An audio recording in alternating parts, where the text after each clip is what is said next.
В Государственном музее искусств Республики Казахстан имени Абылхана Костеева продолжается ретроспективная выставка известного уйгурского художника Зайнетдина Юсуповича Юсупова. На выставке представлены многочисленные портреты художника, такие как портрет Гани Батыра, студентка, артист Джалилов. Пейзажи: уйгурский дворик, урючный сад, старая кульджа и зимний вечер. В начальной стадии его творчества он был самобытным живописцем от природы, художником.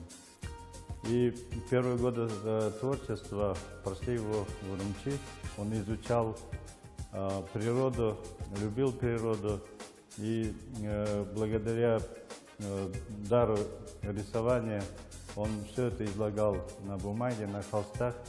И, наверное, не думал, что в будущем он станет известным живописцем.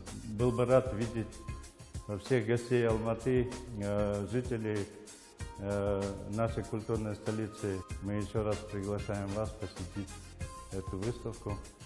Спасибо.